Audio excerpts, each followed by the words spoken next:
सभी को नमस्कार। आज की जो हमारी वीडियो है वो 12th क्लास के बच्चों के लिए है। जैसा कि आपका चैप्टर जो है पहला चैप्टर है दो ध्रुवीयता का अंक। तो उसमें जो टॉपिक है कि सोवियत संघ का विघटन क्यों हुआ। पिछली वीडियो में हमने जाना था कि सोवियत प्रणाली क्या होती है, उसकी कमियां थी क्या थी और विशेषताएं क्या थी। आज की जो वीडियो में हम जानेंगे कि ऐसे क्या कारण रहे जिनकी वजह से सोवियत संघ का विघटन हुआ। कि जो महाशक्ति अपने आप को विश्व में परचम लहरा रही थी, जो अमेरिका के सम्मुख खड़ी हुई थी, उस महाशक्ति का किस प्रकार से अंत हुआ, उसके पीछे क्या रीजंस थे, आइए जानते हैं। देखिए, सोवियत संघ का जो विघटन हुआ था वो 1991 में हो गया और उसके पीछे कई कारण थे, जिन कारणों को आज एक एक करके जानेंगे। सबसे पहले जो है गोरबाचेव के धीमे सुधार। देखिए, गोरबाचेव को वहां पे 1985 में महासचिव बनाया गया कम्युनिस्ट पार्टी का, और उनको जिम्मेदारी दी गई कि आप जो है आवश्यक बदलाव करेंगे। गोरबाचेव चाहते थे कि रूस में कुछ बदलाव किए जाए, रूस मतलब यहाँ पे सोवियत संघ है, और उन बदलाव के साथ उसका नवीनीकरण किया जाए। तो उन बदलावों के लिए उन्होंने कई योजनाएं चलाई, कुछ जिनका नाम दिया गया पेरेस्ट्राइका और ग्लासनोस्ट। इसके तहत उन्होंने कई सुधार करने की कोशिश की। सबसे पहला तो उन्होंने अर्थव्यवस्था को पुनर्गठन करने की कोशिश करी। पुनर्गठन का मतलब होता है इसके माध्यम से समाज में ऐसे सुधार लाने का संकल्प लिया जिससे पुरानी कठोरताओं का अंत करके मनुष्य के आर्थिक, सामाजिक, राजनीतिक, सांस्कृतिक और आत्मिक विकास का प्रयास किया जा सके। कहने का मतलब क्या है कि गोरबाचेव ये चाहते थे कि सोवियत संघ जो किसी पुरानी संरचनाओं में जकड़ा हुआ है, जो पुराना आर्थिक ढांचा है, उसको कहीं ना कहीं परिवर्तन किया जाए। जिस तरह से पूंजीवादी देश तरक्की कर रहे हैं अपनी आर्थिक टेक्नोलॉजी की वजह से, आर्थिक विकास कर रहे हैं, तो गोरबाचेव चाहते थे कि उसी तरह से सोवियत संघ का भी विकास किया जाए। तो उन्होंने इसके लिए ये योजना चलाई। दूसरी थी ग्लासनोस्ट, यानी कि खुलापन। इसके तहत वो क्या करना चाहते थे, वो वास्तव में सोवियत संघ में जो है खुलापन लाना चाहते थे। खुलापन का मतलब ये है कि वहां पे वो लोकतांत्रिक व्यवस्था को कायम करना चाहते थे। लोकतांत्रिक व्यवस्था को कायम करने का मतलब यहाँ पे ये है कि वो वास्तव में उस कठोर प्रणाली से निकल कर कहीं ना कहीं सोवियत संघ में ऐसी प्रणाली लाना चाहते थे कि लोग अपने आप को लोकतांत्रिक सिस्टम में महसूस करें, लोगों को कहीं ना कहीं आजादी मिले, लोग कहीं ना कहीं अपनी बातों को अच्छे से रख पाए और लोग निर्भय होकर जो है शासन में भागीदारी कर सके। यानी कि कहीं ना कहीं जो कम्युनिस्ट शासन की कमियां थी उनको दूर करने का काम जो है गोरबाचेव ने करना शुरू करा। परंतु जो गोरबाचेव सुधार ला रहे थे वो सुधार वास्तव में बहुत धीमे थे। यानी कि जिनके लिए सुधार लाते गए और उनको लग रहा था कि गोरबाचेव को जो सुधार करना चाहिए वो जल्दी जल्दी करना चाहिए, परंतु इन सुधारों के धीमे होने के कारण लोगों का उनसे मोहभंग हो गया। और जब लोगों का मोहभंग हो गया तो वो भी गोरबाचेव के साथ खड़े नहीं हुए। और वहीं दूसरी तरफ जो कम्युनिस्ट पार्टी थी, जो मेन पार्टी थी उनकी, उसको भी ये लगने लगा कि कहीं ना कहीं गोरबाचेव जो ये सुधार कर रहे हैं, गोरबाचेव जो ये काम कर रहे हैं, वो कम्युनिस्ट पार्टी के कहीं ना कहीं खिलाफ होगा। यानी कि इस सुधारों से कहीं ना कहीं कम्युनिस्ट पार्टी का जो सिस्टम है, जो वर्चस्व है, वो कहीं ना कहीं बिगड़ता चला जाएगा। तो कहीं ना कहीं गोरबाचेव जो है द्वंद में फंस गए। जिन लोगों के लिए सुधार कर रहे थे वो भी उनके साथ नहीं थे, और कहीं ना कहीं जिस पार्टी के वो मुखिया थे, जिस पार्टी को लेके वो चल रहे थे, उनको भी लग रहा था कि गोरबाचेव जो सुधार कर रहे हैं वो कहीं ना कहीं गलत कर रहे हैं और इससे जो है उनकी पार्टी को नुकसान होगा। ये एक बहुत बड़ा कारण बना सोवियत संघ के विघटन का। अब आइए जानते हैं कि दूसरे क्या कारण थे जिनकी वजह से सोवियत संघ को विघटन की कगार पे जाना पड़ गया। आपको पता है कि विश्व में दो महाशक्ति थी, एक तरफ अमेरिका थी और दूसरी तरफ सोवियत संघ था। अमेरिका आपको पता ही हर तरीके से संपन्न था। सोवियत संघ भी चाहता था कि कहीं ना कहीं अमेरिका के टक्कर में खड़ा हो जाए, और वो उसने क्या काम करा, उसने जो है अपना पैसा जो है हथियारों पे लगाना शुरू कर दिया और हथियार बनाना शुरू कर दिया। आपको जैसा कि पता है कि सपोज दैट कि आप हथियार बनाना शुरू कर देंगे तो कहीं ना कहीं किसी मद में कटौती करनी पड़ेगी। और इसका परिणाम ये निकल के आया कि सोवियत संघ की बेसिक सुविधाओं में धीरे धीरे कमी होने लग गई, क्योंकि उसका जो सारा पैसा है वो हथियारों में लगने लगा। हथियारों की वजह से उसका जो सोवियत संघ के लोगों का जो बेसिक सिस्टम है, जो सुविधाएं, वो धीरे धीरे कम होती गई। उनका जीवन जो है बहुत कठिन होता गया।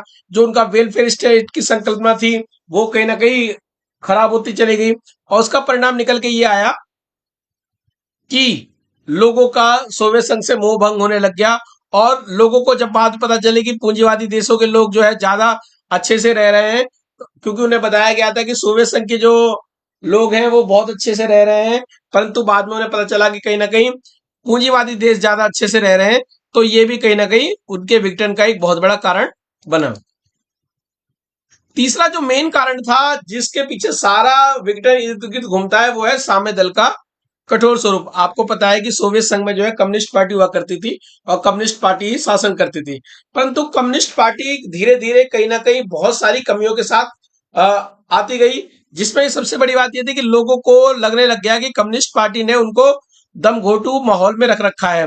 कहीं ना कहीं कम्युनिस्ट पार्टी जो है उसके अंदर जवाबदेहिता नहीं है, पूरा का पूरा जो है सिस्टम है वो कहीं ना कहीं नौकरशाही ने अपनी तरफ गिरफ्त में कर लिया गया है। विचार व्यक्ति की स्वतंत्रता आजादी लोगों को नहीं रही। अगर लोगों को कुछ कहना भी होता था तो लोगों को चुटकुलों कार्टूनों के माध्यम से कहना पड़ता था। भ्रष्टाचार जो था वो चरम पर था, यानी कि भ्रष्टाचार ज्यादा था। वहां की नौकरशाही जो है वो विशेष अधिकारों का वहन कर रही थी और बेचारे आम नागरिक जो है कहीं ना कहीं विकास के लिए और अपने हक को नहीं प्राप्त कर पा रहे थे। धीरे धीरे ये एक बहुत बड़ा असंतोष का कारण बना और लोगों को लगने लग गया कि इस साम्यवादी दल के साथ अपना हम विकास नहीं कर सकते, और जो कि सोवियत संघ के पतन का कारण बना, क्योंकि सोवियत का जो दल है वो कहीं ना कहीं इस बात को भी प्रकट करता था। उनको लगता था कि हमें सत्तावादी रहना है और हमें जनता पे शासन करना है। वही बात जनता को पसंद नहीं आई और इसके परिणाम स्वरूप जो है सोवियत संघ का विघटन हो गया। नंबर 4, राष्ट्रवाद का उदय और संप्रभुता की आकांक्षाएं। देखिए कई गणराज्य ऐसे थे जैसे लताविया, एस्टोनिया और लिथुआनिया, यूक्रेन, जॉर्जिया। इन लोगों में धीरे धीरे राष्ट्रवाद प्रभुसत्ता की भावना जागृत हो गई। इन लोगों ने लगने लग गया कि अब जो है सोवियत संघ के साथ रहना अच्छा नहीं रहेगा, हमें भी कुछ अपने इंडिपेंडेंट डिसीजन लेने होंगे, हमें भी अपनी स्वतंत्र एक साख बनानी होगी। तो इन्होंने धीरे धीरे अलग होने का फैसला किया और वो भी एक सोवियत संघ का विघटन का प्रमुख कारण बना। मध्य एशिया के गणराज्यों की इच्छा थी कि वो अपने आप को अलग करें। उनको लगता था कि हम सोवियत संघ के साथ रह रहे हैं तो हमें उनकी भारी कीमत चुकानी पड़ रही है, ना ही तो हम अपना आर्थिक विकास कर पा रहे हैं और ना ही स्वतंत्र नीति बना पा रहे हैं। जो सोवियत संघ की नीति थी उनको ही हमें पालन करना पड़ता था। इसका परिणाम ये निकल के आता था कि ये जो देश है आर्थिक पिछड़ेपन के शिकार हो रहे थे और जातीय विभिन्नताओं की समस्या इसमें देखने को मिल रही थी। तो यही कारण था कि मध्य एशिया के लोग गणराज्यों को भी लगने लग गया कि अगर हम ज्यादा दिन सोवियत संघ के साथ रहे तो कहीं ना कहीं हम अपना विकास नहीं कर पाएंगे, तो अगर हमें विकास करना है तो सोवियत संघ के साथ अलग होना पड़ेगा। छठा जो मेन पॉइंट है जो कि सोवियत संघ के विघटन का बहुत बड़ा कारण बना और जिसने सोवियत संघ की आर्थिक हालात को बहुत ज्यादा खराब कर दिया, वो था अफगानिस्तान में हस्तक्षेप। जैसा कि आपको पता है कि सोवियत संघ जो है एक दूसरी महाशक्ति हुआ करता था। 1979 में सोवियत संघ ने अपने वर्चस्व को कायम करने के लिए अफगानिस्तान में हस्तक्षेप कर दिया। ये जो लड़ाई थी वास्तव में मुजाहिदीनों के खिलाफ थी और वहां की सरकार को सपोर्ट करने के लिए सोवियत संघ ने अपनी वहां पे सेना भेज दी और सोवियत संघ की लगभग वहां पे 10 वर्ष तक सेना रही और उसको खास विशेष सफलता भी हासिल हासिल नहीं हुई और उसमें हजारों सैनिक मारे गए और काफी सैनिक जो है उसके घायल हुए। कहने का मतलब क्या है कि एक थर्ड पार्टी प्रॉब्लम की वजह से और वर्चस्व कायम करने की स्थिति की वजह से सोवियत संघ को भारी नुकसान पहुंचाना पड़ा।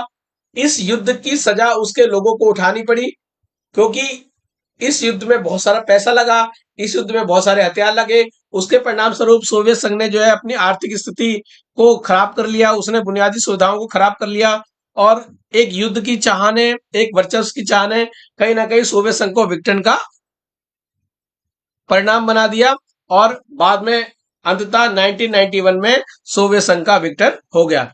तो बच्चों इस वीडियो के माध्यम से हमने जाना कि सोवियत संघ के विघटन के क्या कारण थे। अगर मोटे मोटे अगर इसको समराइज किया जाए तो वास्तव में सोवियत संघ की जो वहां की प्रणाली थी, खासकर राजनीतिक प्रणाली, जो वहां का साम्यवादी दल था, वो उसका सत्तावादी होना, कहीं ना कहीं उसकी गलत नीतियां होना जो कि लोगों को दमघोटू वातावरण में रख रखी थी। साथ साथ सोवियत संघ के जो नेता थे गोरबाचेव, उनके धीमे आर्थिक सुधार और सोवियत संघ का अफगानिस्तान में हस्तक्षेप और कई गणराज्यों में, खासकर मध्य एशिया की गणराज्यों में संप्रभुता की भावना का विकास होना, साथ साथ उनको लगने लगा कि उन्हें अलग होना ये बहुत बड़े कारण बने सोवियत संघ के विघटन के।